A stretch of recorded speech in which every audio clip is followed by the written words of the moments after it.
The crisis between Fulani herdsmen and farmers is one of Nigeria's most persistent security threats.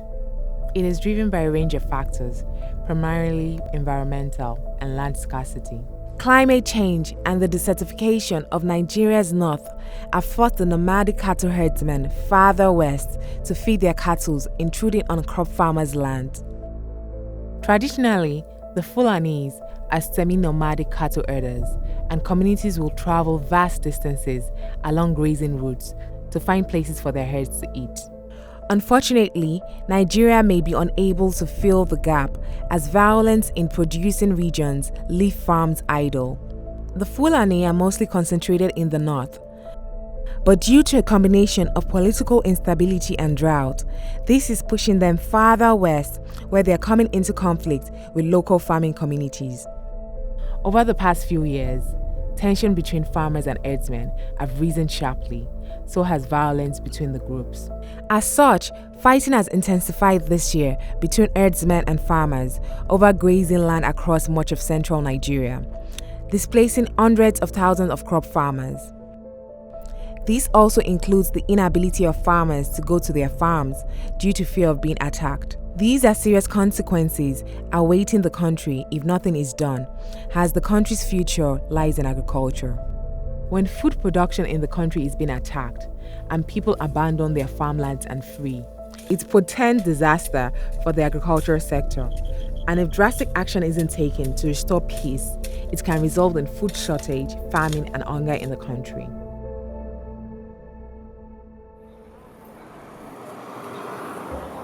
We visited a small town west of Nigeria, a farming community in Ilero, Kojola local government, Oyo State, to investigate why farmers aren't going to their land, but most importantly, the Farmers Herdsmen Crisis. How can this crisis be prevented? How can they live in peace? We met Adam Abubakar, a cattle rearer. He's originally from Zamfara, north of Nigeria. He moved to Ilero in Oyo State 14 years ago due to insurgency with Boko Haram. Adamu has 2 wives and 15 children. All his family members and extended family moved to Ilero, Oyo State. He mentioned his extended family are all dispersed all over Africa, from Ghana, Togo, and Benin. We pray for God to give us more life with prosperity, also with our farming in Ilero. We want to live in peace and pray God continues to maintain peace amongst us. We pray to God not to bring anyone that will cause problems between us and the crop farmers. We and the other farmers around the community, there is no fight and beating, even when the cattle encroach on their farms. They call us and we assess the situation, and if it is bad, we repair whatever we can and pay them whatever is within our power. We stay together in peace. There is no fight. There are no insults. When the cattle come on their farms, they simply just drive them away. They don't call me to complain or report it in a way that could create problems. They just say, Adamu, please come and stop them, and I'll stop them. Lucas from Niji Farms promised to give us more land to rear our cows if we need it. Apart from that, he promised he can build us a school and a borehole. He sympathizes with us because during the dry season, we have to walk a long way to fetch water from the river. Our cows die during the dry season due to deforestation and lack of water. We spoke to Raheem Hussein, a crop farmer from Ilero. He's originally from Ilero town and has been a crop farmer for 40 years. Right after graduating from school, he decided to become a farmer like his forefathers. The most important issue is the Fulani and their cows. They are a huge problem for crop farmers. Their cows can't see cassava on the farm. They have to eat it and destroy it.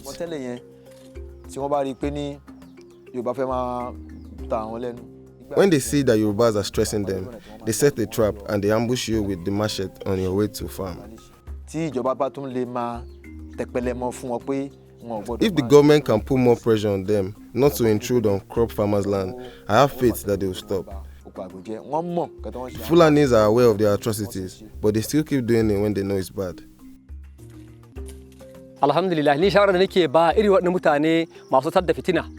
My advice to cattle rearers is not to trespass on other people's farms so we can live in peace.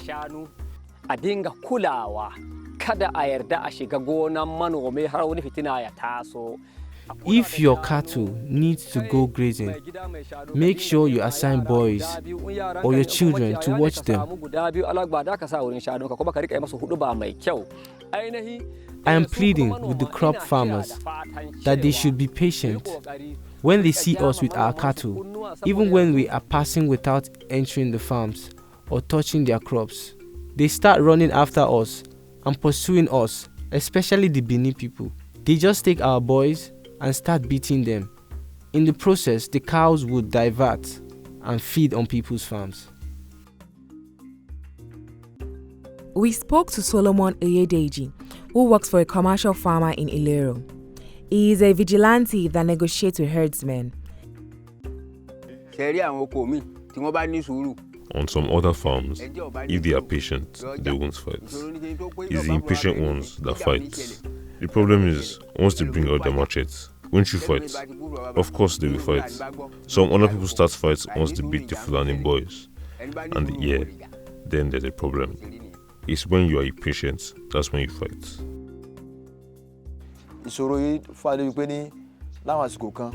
The problem is so much. There is no day you go to the police station and don't see a crop farmer and a Fulani herdsman settling a fight. When the problem became too much, we had to call the Fulani leaders to meet and discuss with them. We let them know what we want and what we don't want. Still, they talked to their boys that work for them, but they kept doing the same thing, destroying our farms. The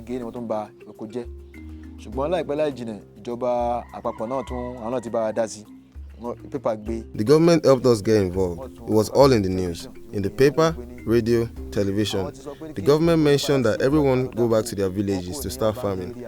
They should leave the urban areas as it is overcrowded. That if any Fulani herdsman enters a crop farmer's land, whatever happens to him, he is on his own.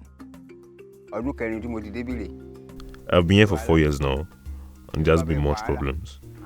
Anyone that tries to cause trouble, we will report them to the head of the Fulani. If they don't listen, I report them to Neji Farms in our office. If they still don't listen, we call the police on them. Then they will calm down. Since then, the cattle and goats don't get on our farms. If they enter our farm, that's when trouble starts. But they are calm now and no more problems. If they now want to fight, we call them to sit and discuss and negotiate that there is no reason to fight. If the cows go on the farms, the solution is not fighting. Instead, trace the herdsman to the house so that they can see how they can settle the claims. When our cows eat about 2 crops in a farm, the police lock us up. We end up paying $140 for bail, which is unfair. That's what causes the misunderstanding and the fights. Even after the altercation, the Fulani man never forgets. He finds a way to revenge. If our cattle eat your crop and it's worth $14, please collect it from us. And don't go beyond that. We can pay it. Some crop farmers go to the extreme and lease their farms with poison. When our cows eat it, they all die, which is not good. Raina bai ɓaci da wannan ba, na so uwan ma ɓanna a biya ka, amma a biya ka da abin da aka ce ma. Mu kuma irin yadda aka gane aje a zuba magani ga ruwa shanu su sha su mutu, da aje a yanka doya ko rogo a sa magani a watsar ga daji shanu su ci su mutu, don Allah ina fata shugabanninmu na Yarbawa da mu ainihin mu Fulani a zauna a yi mitin. Anywhere there is trouble, there is no peace and blessings there. Mu fi son a samu zaman lafiya, a zauna lafiya. Alhamdulillah, mun gode ma Allah.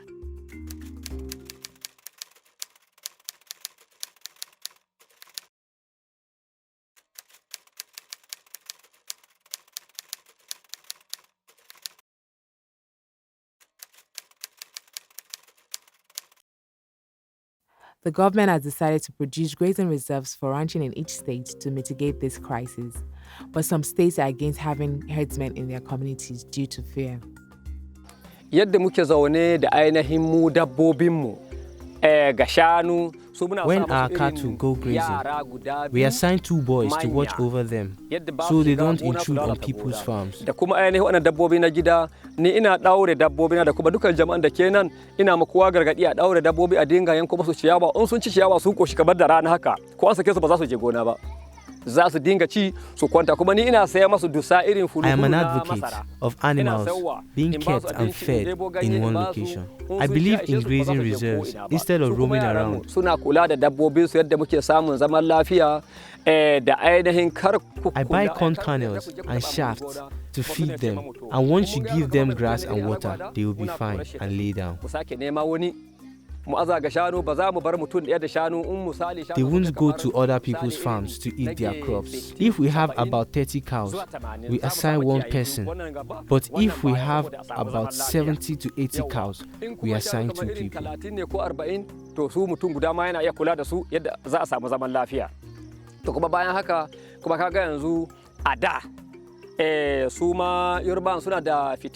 Before, the community vigilante used to beat our children, but now they have stopped.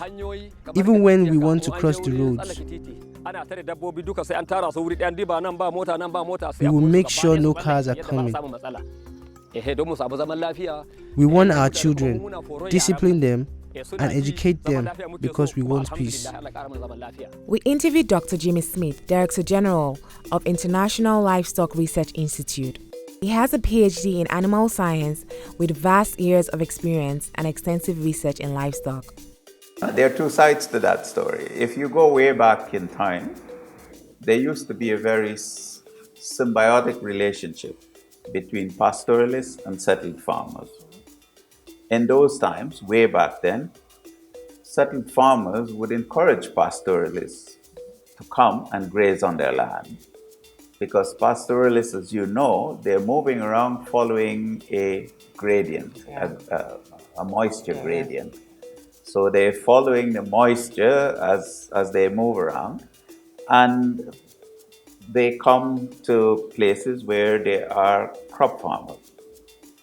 And so crop farmers would encourage the livestock producers to graze their crop residues as feed, and in turn, what the crop farmers got is manure on the land. So it used to be a symbiotic relationship. Okay, that's way back in the history. Population has grown extensively. People have spread over the countryside.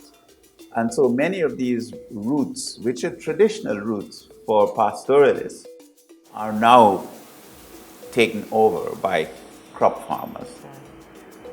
So 2 things happen there. One is a bit of a policy failure to map these routes that pastoralists would do and give them some protection. So it's not the pastoralists necessarily that's at fault. Historically, that's what they used and they continued. And we did not make provisions for the fact that as people and populations expanded, there will be competition for this land. So one could have dealt with this issue, for example, by demarcating areas which will be used traditionally by pastoralists and should not be used for crop farmers. That is one thing that could be done. Other things that could be done is that pastoralists, knowing the need for water, which is what they're following, we can make greater provisions for water in other areas, in areas where they graze traditionally. So I think it's a bit of policy bias against pastoralism. Most people feel it's backward, so we should settle them. Pastoralists are really not inefficient, It looks like inefficient. But in terms of input, output, they're highly efficient in terms of the inputs they get for their livestock and the outputs they're able to produce. So it's a fairly efficient system. What it is managing in relation to rainfall. And this is... So the view that these are backward people, just settle them, is probably not going to work. Wurin zama da wurin kiwo inda za mu yi kiwo hankali mu kwance don mu samu zaman lafiya. Mu ba ma son fitina, ba ma neman fitina, ba ma son fitina. I want to live in a place that is peaceful, no riots. My brothers and I have over 100 children. We need to live in peace and protect our children. I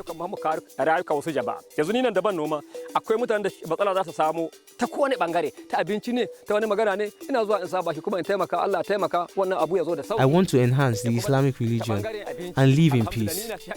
When I see people in need of food, I even give them because God has blessed me abundantly. I think governments should take into consideration that these people exist. They have existed for hundreds of years.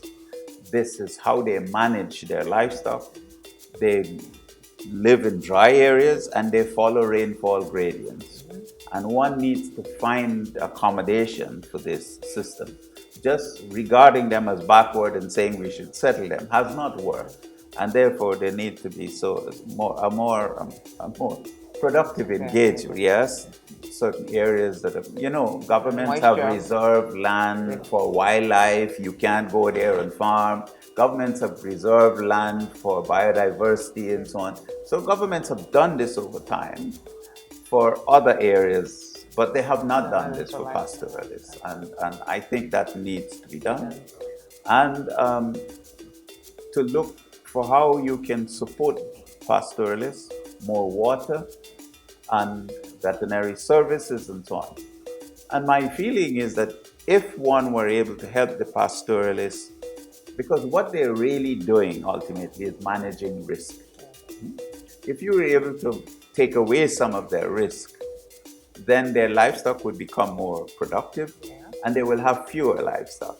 And over time, yes, some of them may settle into specialized systems, but just wishing them away has not worked.